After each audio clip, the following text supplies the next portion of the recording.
The railroad has transformed North America. In just 30 years, 30,000 miles of track crossed the continent, more than the rest of the world put together. Thousands of new towns spring up around railroad stations, one every 8 miles. 5 rail lines link the east and west coasts. The railroad even changes time itself. Until now, Americans set their clocks by the sun.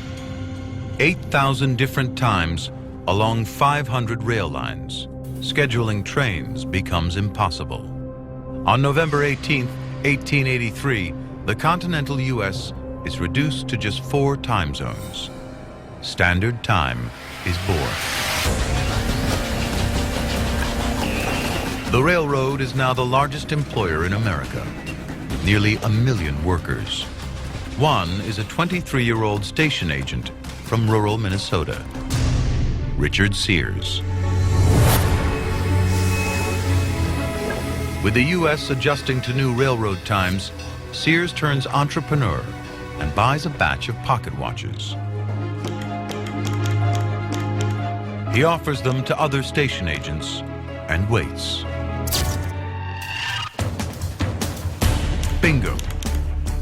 An order comes through, followed by another, and then another.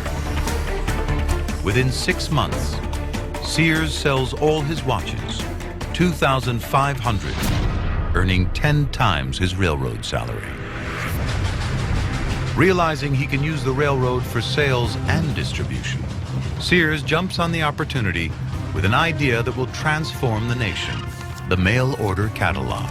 I think Americans are naturally entrepreneurial. If you worked hard and if you had good ideas and you were willing to make short-term sacrifices, you could succeed in this country. Next one, this is number 1. 10 years after selling his first watch, Sears publishes a 700-page catalog. Now based in Chicago, he processes over 35,000 orders a day, delivering refrigerators, pianos, in 1 year, over 100,000 sewing machines. Using the railroad, Sears can sell virtually anything, anywhere in the country. What really transformed this country wasn't just the westward migration and the development of cities in the east, but the ability to move products across great distances. Linking together what had previously been very disparate little settlements that had to be largely self-sufficient. By the end of the 19th century, America has 200,000 miles of railroad track, linking the local markets and creating a national economy. Over the next 40 years, the amount of freight carried by rail shoots from 55 to nearly 700 million tons. Resources from the Midwest feed the country's growing industries in the East. The United States overtakes Britain as the largest manufacturer on Earth, soon producing 30% of the world's goods.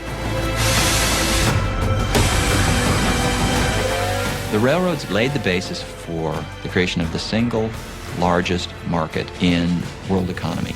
And this made it possible for the United States to become the global economic power that it did by the end of the 19th century.